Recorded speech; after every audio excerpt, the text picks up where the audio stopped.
好多家庭咧都有請姐姐嘅需要。今集咧我就想講下12個最多客人問我有關於請姐姐嘅問題。Hello， 我係 Mabel。喺呢個 channel 咧，一連幾集我就會同大家分享啦請姐姐嘅一啲問題啦，同埋同佢哋相處嘅一啲個人分享。如果大家都對呢類型題材有興趣嘅話咧，記得 subscribe 我啊。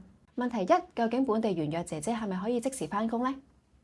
其實咧，僱主咧請工人姐姐咧，10個有9個都係急嘅。佢哋最想係今日請工人姐姐啦，下個月就可以返工。請本地原約姐姐咧，一般要睇返佢幾時完約啦。如果原約姐姐轉換新僱主咧，一般係喺佢完約前4個星期咧，先至可以入申請俾入境處嘅。咁所以如果姐姐佢係可能係半年後佢先至完約嘅咧，其實就算你今日簽佢，都唔可以話下個月就可以返到工咯。咁而家嘅姐姐咧，佢哋一般都好早去揾工嘅，大概可能半年啦，或者3至4個月到啦。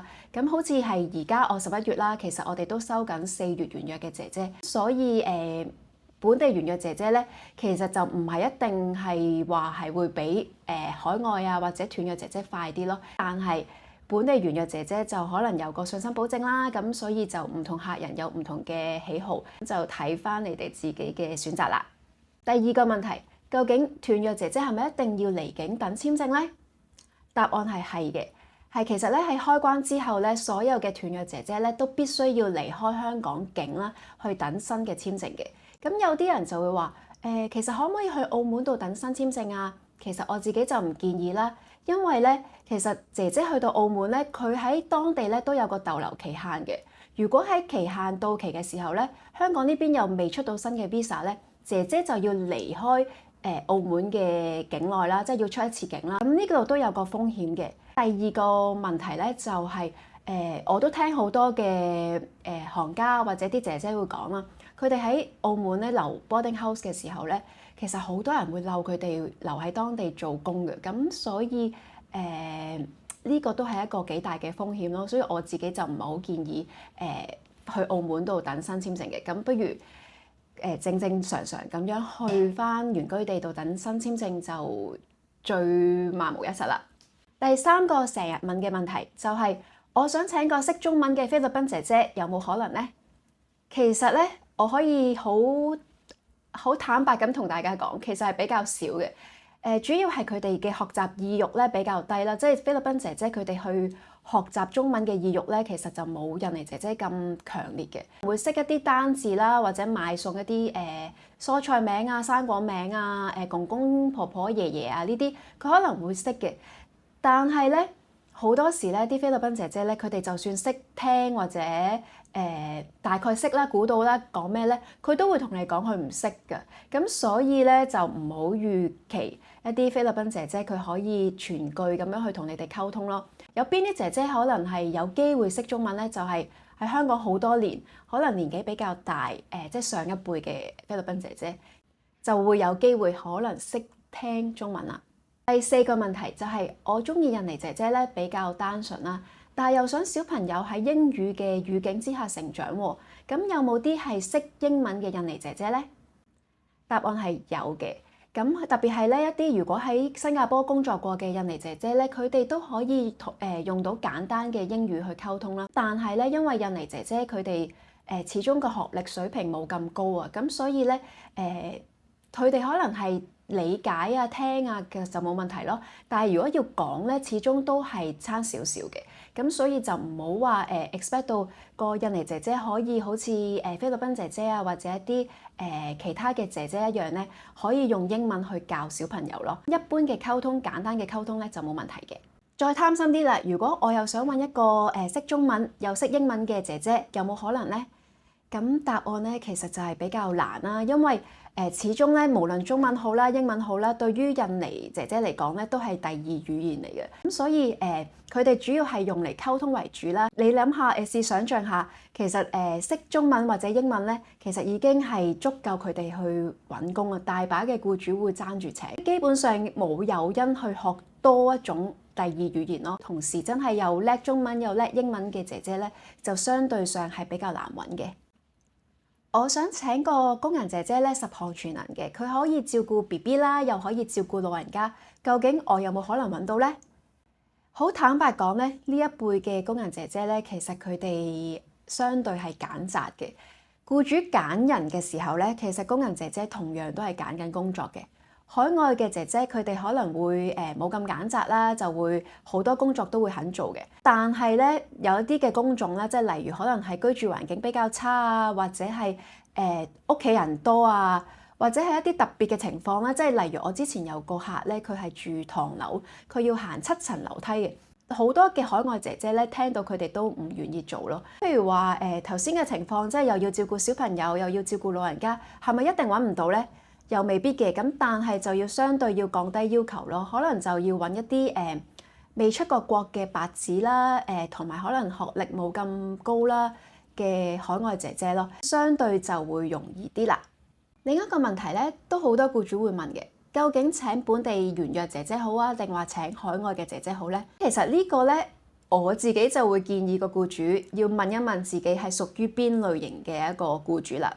如果你係一個好多嘢都中意掌控，好多嘢都中意自己計劃啊，或者係個姐姐要跟你嗰套嘅呢，我就會建議請海外姐姐，特別盡可能如果請到白紙係最好啦，咁就可以係自己慢慢一手調教個姐姐啦。當然啦，就要有取捨啦。咁你請得一個經驗冇咁豐富嘅姐姐嘅話咧，咁你就要俾時間佢，約莫可能俾2至3個月時間佢去適應，俾佢學習，慢慢去跟翻你屋企嗰一套咯。但係如果你話我唔係嘅，我係一個free rider 嚟嘅，我咩都冇所謂嘅，最好姐姐幫我諗晒，我咩都唔使理，你就可以請到本地姐姐啦。咁但係咧，請本地姐姐嘅時候咧，亦都有嘢要留意，因為其實而家嘅本地原約姐姐咧，佢哋都好揀擇嘅，佢哋對於工種咧都有好高嘅要求。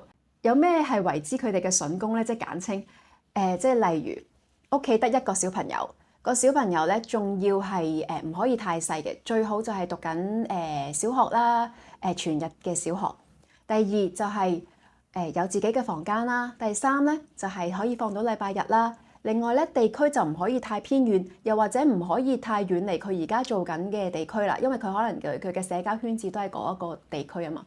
最有其他嘅要求咧，就可能係父母咧就一定要係 working parents 嘅。如果係太太或者先生咧係長期 work from home咧，對佢哋嚟講咧又會覺得有壓力啦。咁另外咧就係最好咧就唔會有一啲4大長老會喺屋企嘅，就係呢啲咁嘅要求咯。咁所以都係嗰句啦，工揀人，人揀工。咁所以就係你諗你想要邊一種嘅姐姐之餘咧，亦都要睇下自己嗰個環境係咪適合呢一類嘅本地姐姐去做咯。如果外傭姐姐思鄉點算呢？其實咧，如果真係遇到一啲姐姐佢哋話思鄉咧，有咩解決方法或者我哋有咩建議咧？其實第一就真係從根本入手，就係可能僱主係要體諒啦、理解佢哋啦。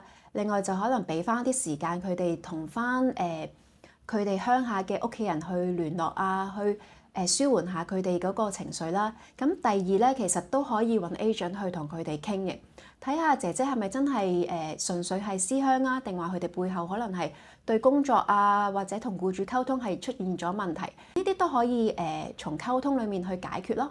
另外一個好常見問題就係點樣可以防止外傭姐姐借錢呢？千祈重要嘅事講3次，唔好收埋外傭姐姐嘅 passport， 因為如果佢哋不滿咧，其實佢哋可以同入境處啦、領事館啦或者勞工處去投訴嘅。咁因為呢個係犯法，僱主係無權收起外傭姐姐嘅 passport 嘅。唯一嘅方法咧，其實就真係不停咁樣去教育佢哋啦、勸佢哋啦，同埋會同佢哋講，即係佢哋借錢嗰個嚴重性咯。即係如果僱主一知道就會即刻去terminate佢啊。因為對於印尼啊同埋菲律賓姐姐嚟講咧，佢哋個民族咧其實冇乜即係儲錢儲蓄嘅習慣，所以咧佢哋好多時咧就會覺得好大引誘咯，即係可能嚟到異鄉就有啲同鄉同佢講話可以借錢，咁就會好大嘅引誘咯。咁所以僱主又好，即係 agent 又好，其實就要不停咁樣勸或者教育姐姐就唔好咁容易去借錢啦，因為後果係相當嚴重。申請菲律賓姐姐或者印尼姐姐，佢個流程係要幾耐呢？要預幾多時間呢？其實咧，申請海外嘅姐姐咧，一般嘅流程咧就分為兩部分啦，就係香港呢邊就入境處同埋領事館啦，另外海外咧就要做一個出口手續啦。香港呢邊咧，其實入境處嘅效率咧係非常之高，基本上咧就4至6個星期咧都可以出到新嘅 visa 㗎啦。咁領事館咧，因為印尼嘅領事館佢有每日有個限額啊，咁所以相對嚟講咧，輪候時間就比較長。至於出口手續咧，其實個時間係比較難預嘅，因為始終佢哋喺原居地嗰邊做唔同嘅文件啦。一般嚟講，我哋都會同客人講係要預1個月時間度啦。但係點解有陣時印尼嘅姐姐可能佢哋嘅手續會再耐啲咧？其實咧好多時係因為印尼姐姐佢哋啲文件啊或者身份證明啊 passport 啊，佢哋要重新再做過。好多時咧即係聽翻啲姐姐講咧，佢哋可能係啲姐姐曾經改過名啊，或者係佢哋申請文件嘅時候，當地嘅職員可能會寫漏咗佢哋一組名啊，或者寫漏咗啲資料。咁變相咧，佢哋要申請出國嘅時候咧，又要再重新去做過一啲手續，或者再做過文件，所以相對嘅時間就會耐啲啦。咁同埋咧大家都要俾多少少時間，係因為咧。即係無論菲律賓又好啦，或者印尼又好啦，佢哋嘅工作效率唔似我哋香港咧咁急啊，佢哋係比較悠閒啲，所以咧嗰個文件嗰個手續咧就會需時要耐啲，咁同埋會難預計啲。但係一般嚟講咧，而家申請海外嘅菲傭又好，印傭又好咧，預2至3個月就 OK 㗎啦。入境處究竟係咪真係有 blacklist 嘅機制咧？答案係有嘅。咁雖然啦，我相信啦，入境處其實每日咧都會收到好多來自唔同僱主嘅投訴嘅個案啦。佢哋亦都未必係每一個 case 都會即係開 file 啦。但係咧，對於一啲比較嚴重嘅個案啦，可能係虐兒啊或者刑事嘅罪行啊，另外係對於一啲可能係做得比較短時間而又去轉換僱主嘅姐姐咧，佢哋係比較睇重同埋比較嚴謹嘅。因為佢哋驚咧啲姐姐係跳工啊，呢個咧都會令到入境處咧將佢哋入黑名單咯。之前咧試過有個客咧，佢自己帶一個工人姐姐過嚟，叫我哋幫佢做手續。咁但係呢個姐姐因為幫前僱主其實只係做咗1個月唔夠，佢就辭職。於是咧喺個申請嘅過程裏面咧，入境處係發過2次信咧，叫姐姐去解釋一啲問題嘅，而最終咧都係冇批嗰個 visa。所以咧，如果係遇到呢一類型嘅姐姐咧，其實入境處都係會 blacklist，都係有黑名單嘅機制嘅。我可唔可以喺合約期間咧，將姐姐咧轉俾我嘅屋企人咧？答案咧就係其實都會當係斷約咁樣去計嘅。咁即使係兩公婆啦，即係可能本身係先生去做僱主嘅，喺合約期間咧就想轉翻做太太做僱主咧，呢個情況咧，一係你就要等到完約之後就幫姐姐轉翻個新僱主啦，一係咧你就要姐姐去斷約，然後翻原居地咧等個新 visa 咧，先至可以將嗰個僱主咧由先生改為太太。姐姐嘅假期問題，咁我呢度好概括咁同大家講啦。每7日就有1日嘅休息日，唔一定係放禮拜日嘅，但係咧就要同姐姐事前去夾好啦。基本上咧，好多菲律賓姐姐咧，佢哋都會想 prefer 係放禮拜日嘅，因為佢哋要返教會啦。另外咧，就頭2年咧，每年就有7日嘅年假啦。另外咧，姐姐係放勞工假嘅，可以唔放假，但係咧必須要姐姐同意啦，係要60日內咧就要補返嗰1日嘅假期俾佢。咁如果真係要補錢嘅話咧，點樣計姐姐嘅日薪咧？就係將佢嘅月薪乘12，再除返365日，就係姐姐嘅日薪啦。如果大家中意呢類嘅分享嘅話咧，記得 subscribe 我啊！當然啦，仲可以 like、share 同埋 comment 啦。下集又係諗下有咩可以同大家分享先。下次再見，拜拜。